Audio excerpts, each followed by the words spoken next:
안녕하세요 여러분, 술담화 소믈리에 케이지입니다. 이번에 정말 괜찮은 술들이 있어서 협찬을 받아서 들고 왔습니다. 저는 예전부터 계속 좋아해왔던 양조장이거든요. 추현당입니다.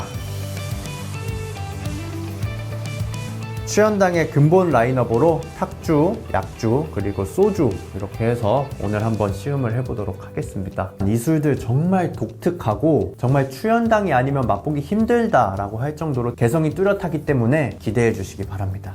추현당부터 일단 이야기를 좀 해볼게요. 저는 사실 추현당 하면은 떠오르는 게 제가 전통주를 처음 배우기 시작하던 때가 한 4년, 5년 전이에요. 그때쯤에 이제 행사에 가면은 항상 이 이숙 대표님께서 멋진 이 전통 옷을 입으시고 너무나 밝게 웃으면서 인사해 주시는 모습, 저는 그게 제일 첫인상으로 많이 기억에 남습니다. 대표님이 굉장히 밝으시기도 하지만 사실은 딱 그 옷을 입으신 모습 보았을 때 아, 이분은 내공이 있으신 분이구나, 명인님이신가 보다 라는 생각이 사실 들 수밖에 없는 뭔가 아우라인 것 같아요.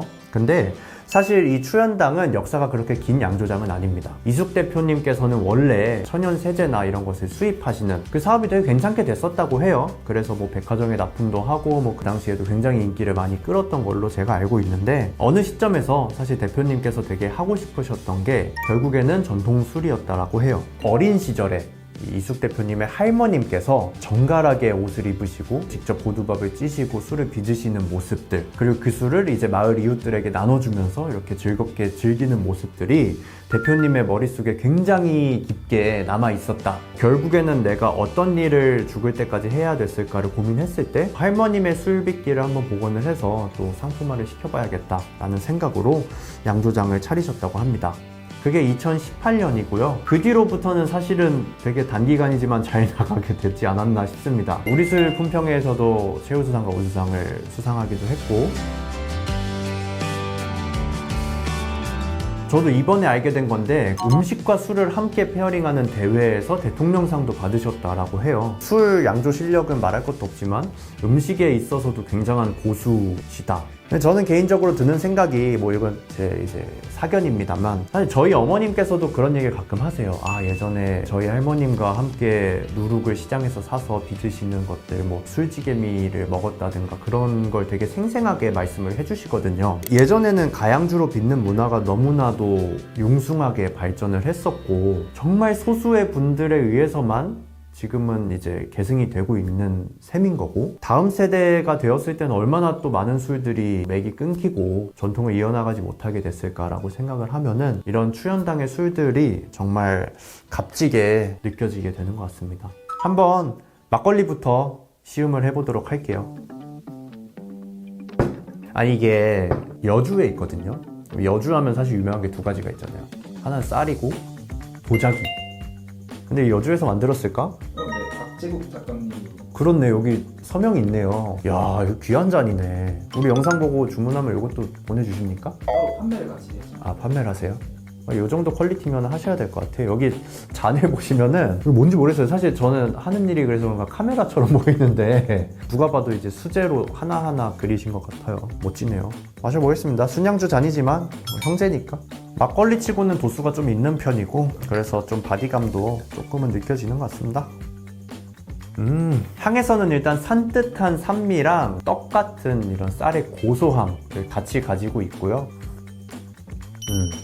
맛있네요. 저는 정말 너무 좋은 게 진짜 이 백년향의 이 맛은 다른 술에서는 찾기 어려운 맛이거든요. 이 맛을 가지고 시장에서 계속해서 살아남고 이 팬층을 유지한다는 게 사실 쉬운 일은 아닌데, 그 덕분에 소비자 입장에서 정말 선택지가 늘어나는 고마운 제품이 아닌가 싶습니다. 기본적으로 드라이해요.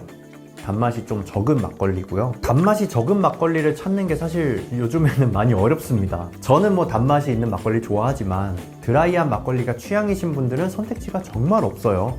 저도수 중에서는 사실 뭐 성명선 막걸리가 대표적일 거고, 도수가 좀 올라왔을 때는 사실 바로 떠오르는 게 백년향. 이 술은 단맛이 적지만 심심한 막걸리는 절대 아니에요. 레몬 계열의 산미가 좀 누그러진 채 나는 느낌? 정말 화사한 느낌입니다. 근데 산미가 절대 쨍하진 않고요. 오히려 이 술의 가장 큰 특징은 고소합니다. 쌀의 고소함이 굉장히 바디감 있게 입안에 머무르기 때문에 이 고소함 자체에서 예를 들면 매운 음식도 좀 커버를 해줄 수 있을 것 같고, 기름진 음식들도 지지 않고 먹을 수 있는 느낌으로 정말 메리트가 있는 술이에요. 이 술은 사실 개인적으로 술만 놓고 마실 때보다는 정말 음식이랑 페어링 했을 때, 특히 한식이랑 페어링을 했을 때 빛을 발하는 막걸리다. 저는 이 백년향이 되게 잘 만들었다라고 생각하는 부분은 이런 맛의 개성도 그렇지만, 막걸리는 도수가 올라가면 뒤에 쓴맛이 어쩔 수 없이 좀 날 수밖에 없거든요. 이 술도 물론 쓴맛을 가지고 있긴 하지만 굉장히 일단 잘 컨트롤을 했다. 그게 첫 번째고, 두 번째로는 산미와 고소함이 쭉 받쳐주기 때문에 전체적인 밸런스로 봤을 때 쓴맛이 절대 튀지가 않는다. 기분 나쁘다기보다는 그냥 입을 정리해주는 정도로만 느껴지는 게, 저는 그게 굉장히 매력 포인트라고 생각을 합니다. 맛있네요. 멋진 음식을 하는 곳에서 많이 취급을 하면 좋겠는 술이에요. 다음 술은 순양주입니다. 추현당의 대표 제품은 순양주라고 생각을 합니다. 마찬가지로 이렇게 깔끔한 라벨링으로 되어 있고요. 백년향이랑 마찬가지로 만드는데 100일이 걸려요. 발효 과정도 오래 걸리지만 숙성을 충분히 한 다음에 병입을 하기 때문에 들이는 시간이나 재료비나 프리미엄으로 가기 충분한 시간인 것 같다. 이 순양주의 가장 큰 특징은 오양주예요. 밑술을 한번 하면은 단양주라고 부르고, 이제 거기에 쌀과 누룩을 한 번 더 넣어주면은 덧술을 한다고 표현하고, 사실상 술을 두 번째 담그는 게 되는 거죠. 한 통에 2양주, 3양주, 4양주, 5양주 가서, 사실은 5양주라는 거는 조선시대 때는 사실 상상하기 힘든 정말 사치스러운 제법이고요. 현대사회에서도 좀 만들기 어려워서 5양주를 하는 곳이 많진 않습니다. 이게 담금을 많이 한다고 좋은 술이 되는 건 절대 아니에요. 그렇지만 들이는 노력이나 시간은 훨씬 더 들어가게 되는 방법이다. 2020년 우리술품평회에서 상을 받았네요. 이야, 잔에 담으니까 뭔가 확실히 감성이 있네.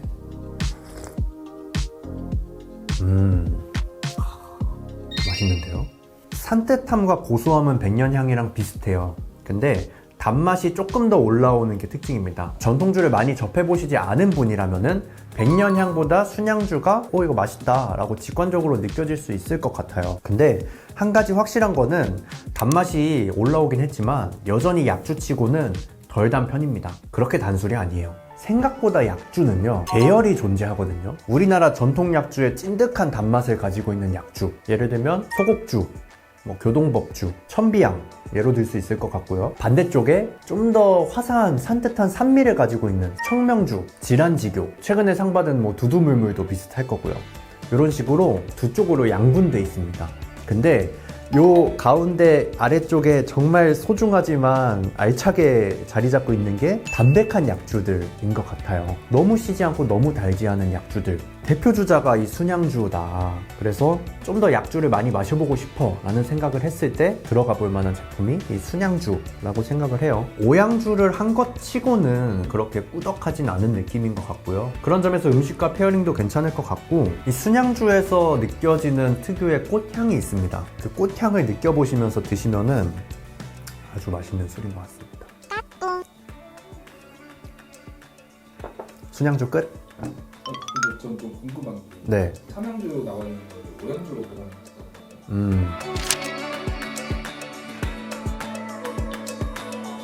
삼양주에서 오양주로 가는 거는 생산 단가 측면에서 볼 때 뼈아픈 선택이거든요. 그래서 이게 개인적인 기호 때문에 삼양주에서 오양주로 가셨을 것 같진 않고, 그냥 추측을 해봤을 때는 음식 디미방에서 나오는 음식을 체험관에 가서 먹어본 적이 있는데 사실 되게 심심합니다. 그 당시 입맛이나 쓸 수 있는 조미료에 한계가 있기 때문에 아마 그 맛을 그대로 복원했을 때 현대 입맛에 안 맞는다라고 생각을 하셨을 수도 있을 것 같고요. 백년향은 막걸리를 좀 많이 마셔본 다음에 새로운 제품을 마시고 싶어 라고 했을 때 들어오기가 좋은 독특하고 개성 있는 막걸리라고 하면은, 순양주는 현재 많이 팔리는 약주랑 백년향의 중간 정도에 있는, 그래서 아마 제 생각에는 추현당이 내고 싶은 맛을 좀 대중적으로 풀어낸 제품이 순양주라고 느껴져요. 그랬을 때는 저는 순양주를 사실 먼저 추천드리는 제품입니다. 자, 마지막은 소주입니다. 여주 지역에 여강길이라는 트레킹 코스가 있다고 해요. 그래서 이 지역성도 살리면서 그 트레킹 코스에서 대표님이 영감을 받으셔서 소주에 소를 붙여서 소여강이라고 붙이게 됐다고 해요. 이 여강 25도 제품은 저희 증류주 다음박스에도 한번 소개가 됐었고, 그때 반응도 좋았었기 때문에 기본적으로는 사실 깔끔하게 먹기 좋은 증류식 소주다.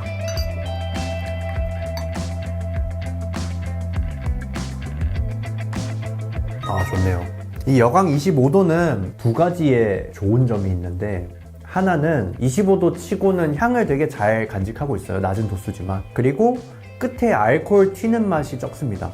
알코올 부즈가 적다고 하죠. 소주만 가지고 마셔도 나쁘지 않다 싶을 정도로 알코올감이 적고요. 이 산뜻한 향과 부드러운 목넘김을 제외하면은 딱히 튀는 맛이나 좀 소주에서 날 수 있는 안 좋은 향도 없고 전반적으로 정말 깔끔하게 넘어가는 소주다. 저는 사실 25도 술을 즐겨 마시진 않습니다. 저는 소주를 마시면 40도를 먹는 편인데요. 페어링 할 때는 너무 높은 술이 좀 어렵다 보니까 좋은 옵션이 될 수 있을 것 같다. 그러나 40도부터가 진짜 소주다.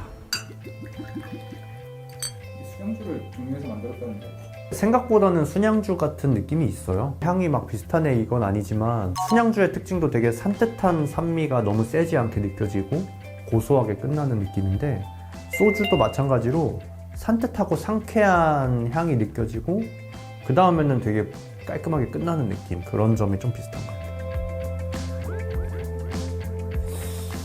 아주 괜찮은데? 좋은데요? 숙성을 꽤 하신 것 같은데요? 숙성 얼마나 했는지 아나요?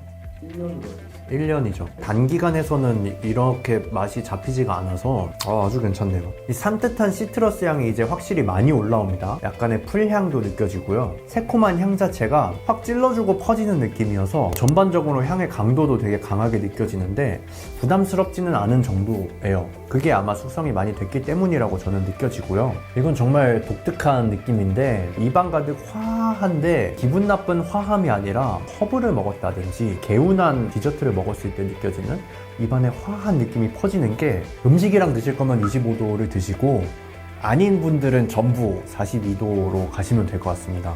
굉장히 잘 만든 소주고 주류박람회 때는 소여강 50도를 한정 판매를 하시더라고요. 저는 이 정도의 맛이 계속 이어진다면은 솔직히 비싼 돈 주고서 마셔볼 만한 것 같아요. 여러 병 사서 맨날 마시긴 좀 부담스럽겠지만 한 병 사서 재미로 좀 마셔보고 이런 맛이구나 그랬을 때는 되게 매력 있는 제품이다 라고 생각이 듭니다. 오랜만에 이렇게 한양조장 특집으로 해서 전 제품을 마셔본 것 같은데 너무 즐거운 시간이었습니다. 진심으로. 이 추현당이 참 재밌는 곳이에요. 실제로 여주에서 한살림마을이라고 해서 친환경 공동체를 또 운영을 하신다고 해요. 그래서 그 안에서 또 나오는 농산물로 또 제품을 만들고 하는 매력도 있고 여러모로 오늘 영상 보시고 좀 많이 좀 사 드셔 주셨으면 좋겠습니다. 감사합니다.